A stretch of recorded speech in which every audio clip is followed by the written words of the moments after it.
It is Juancamilo Ronderos, who is coming up on his return to the UFC after more than a year and a half away. It's been a while. I guess give me the feeling right now to finally be ready to get back into the cage, my man. Man, I feel amazing. I feel great. Long overdue. It's been almost 21 months on the fight date that I haven't had a fight, and before that, it was 2 years before that last minute fight as well. So almost 4 years without like a full camp preparation. All of that fun stuff, and I miss it, man. I love being in there. That's what I was designed for, is for fighting, and it's been quite rough not being able to do it. And I'm just excited to get back in there and do what I love to do. I love it. All right, so let's talk about the debut first, because you said last minute, and some people might say last minute, and they'd be like, what'd you have, like a week, 2 weeks? What was it? No, it was last minute. I'm talking about like day of wait. I mean, how did that whole opportunity come about? And just walk me through it, man. But it was a 10-hour notice to make the weight, right? So it was the weightings were Friday. I got a call at like 10:30 on Thursday night by my manager saying, "Hey, can you make 125 by 9 a.m. tomorrow?"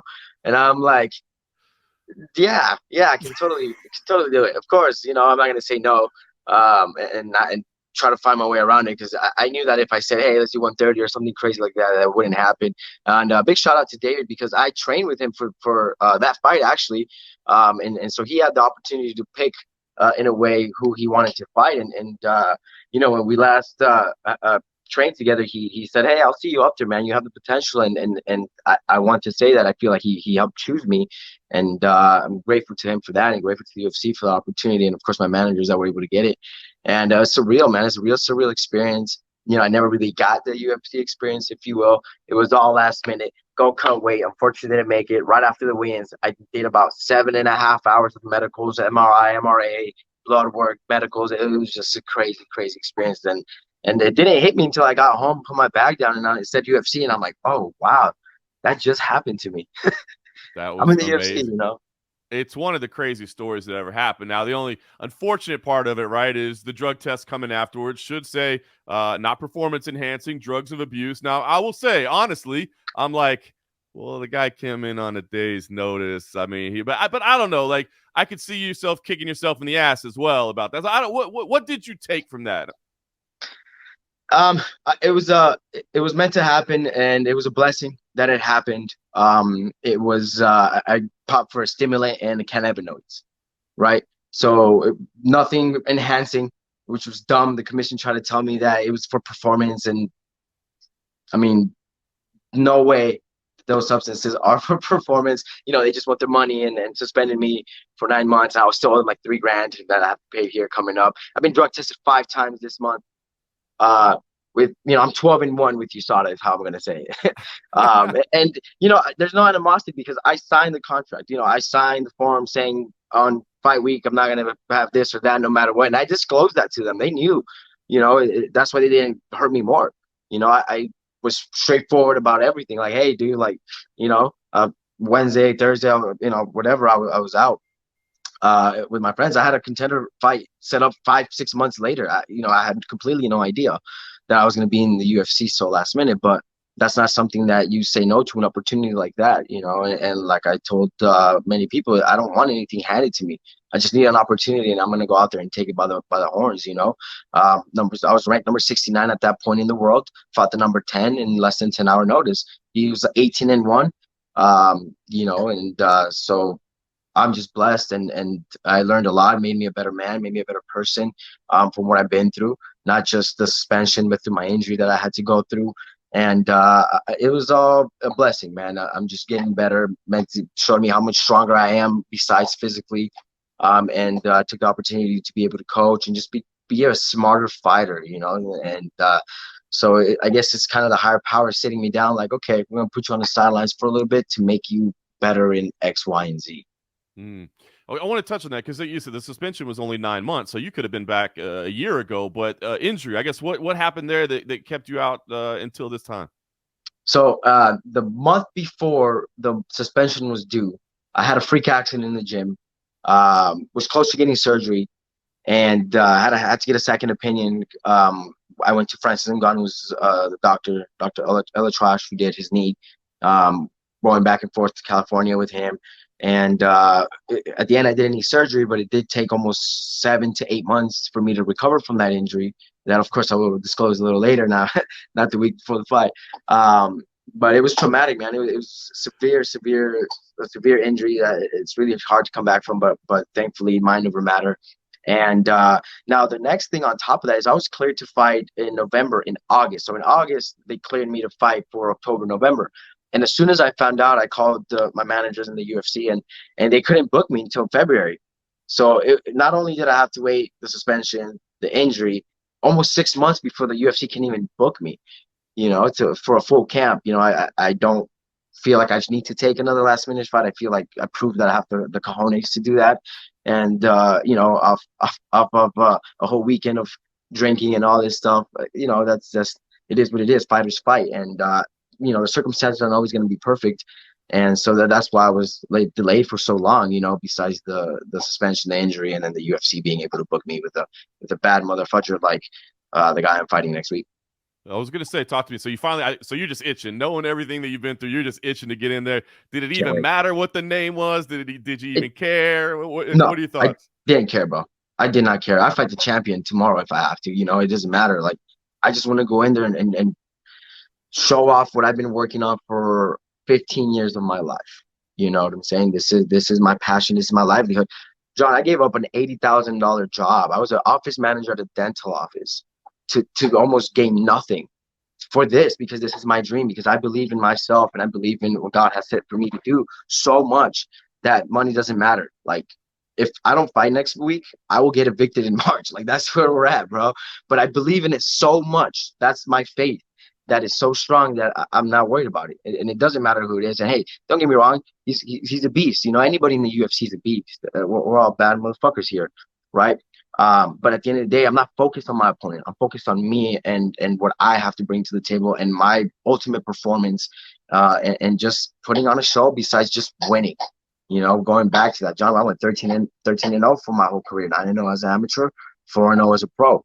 The only way I could lose is against the number 10 in the world on a 10-hour notice, all fucked up. To give you an idea, that's the only way. And so I'm just grateful for the process that I'm going through, and I have so much trust in the process, and I know good things are coming. It's got to rain and it's got to pour before the sun shines.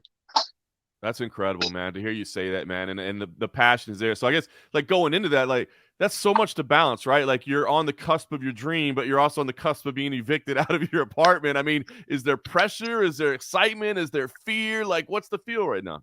It's happiness, man. I'm happy. I'm loving life. I'm loving the process. I'm loving the grind. Best shape I've ever been in. Dude, the PI is a godsend.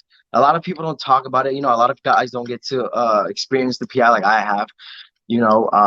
I did the math, John. I save about $4,000 a month using the PI, from strength and conditioning to physical therapy, to the food, to the tools that they utilize, to the sports psychologists we use, to the coffees, to the shakes, to the supplements. I mean, it's just insane the amount of things that they have to offer us. And, unfortunately, some fighters don't get to utilize that. But thankfully I have been one to be able to do that. And, even with my injury, the UFC paid for that. Like, people don't say that we don't have insurance, but we kind of do in a sense, that would have been almost $60,000. And I only had to pay a $1,500 deductible for that, because they considered it a training incident, which of course it was. So, in that aspect, I'm very thankful to UFC that's been able to be there and help me out in that sense of being able to take care of me when I probably wouldn't have been able to. You see? So no, I'm telling you, since that place opened, man, I think it's such a resource for fighters, to the point that I think that, honestly, fighters that don't live in Vegas should consider, at least for the duration of their career, relocating to Las Vegas to take advantage of all that stuff. Yes.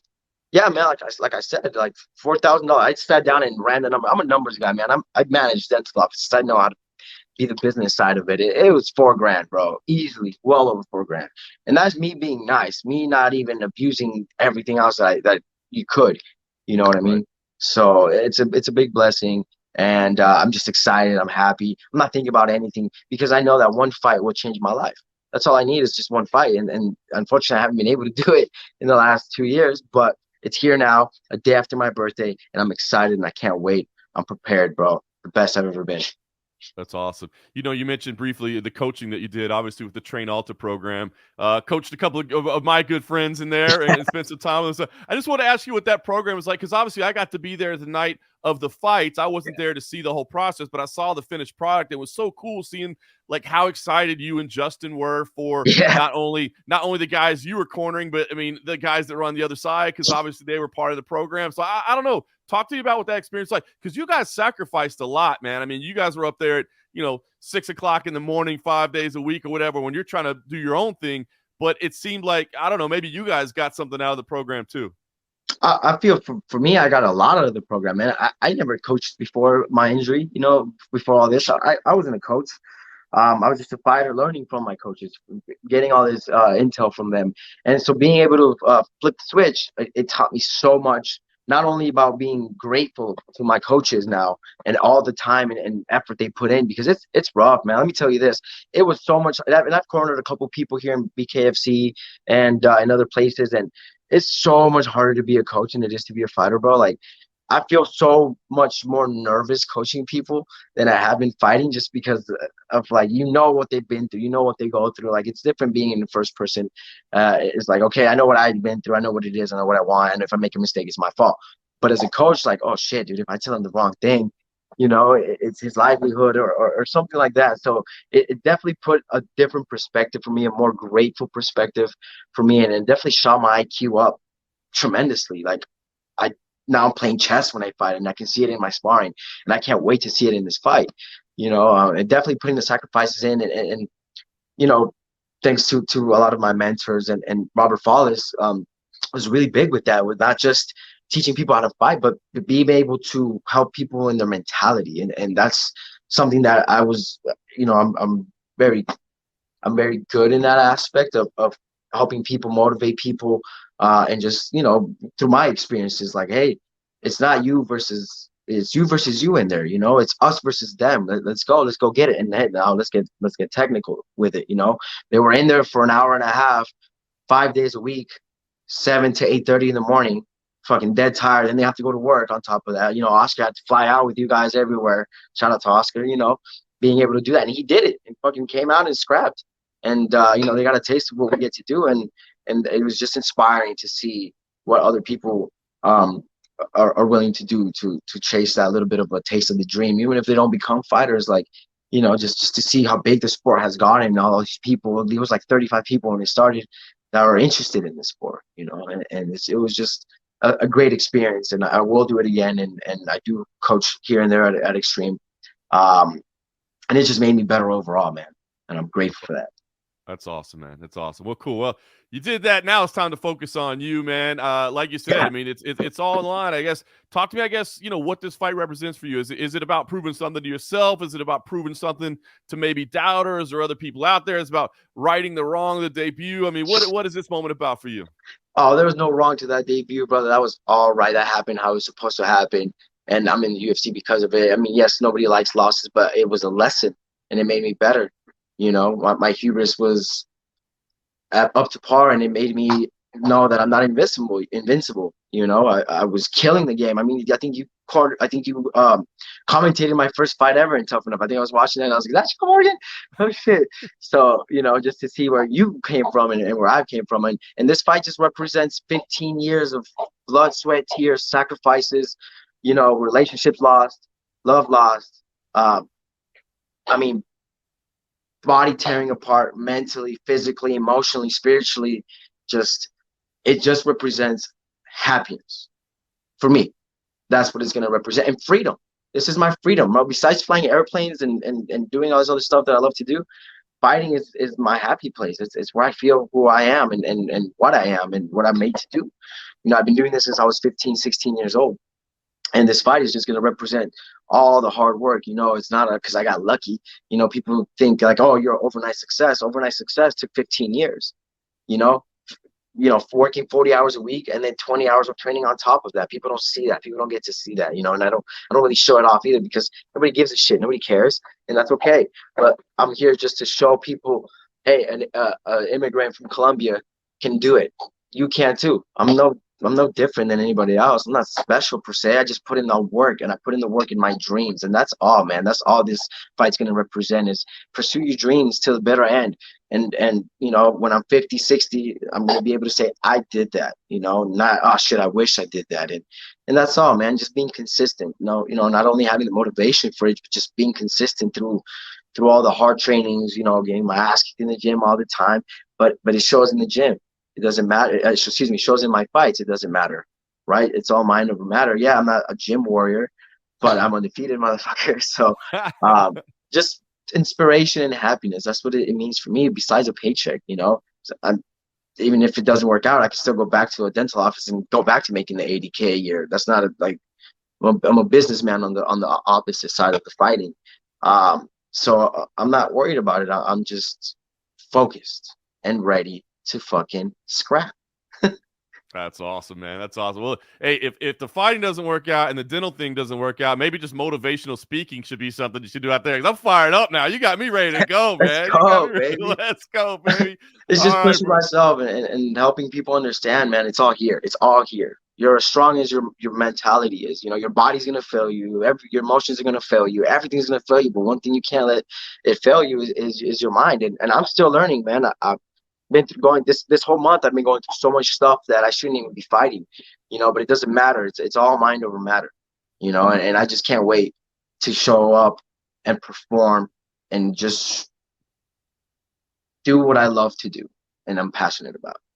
And fighting is going to be something that's always going to be in my life, and it's going to work out because God put me here. I didn't put me here, you know. I love it. I love it. Juancamilo Ronderos, February 18th. You get to make the real UFC debut.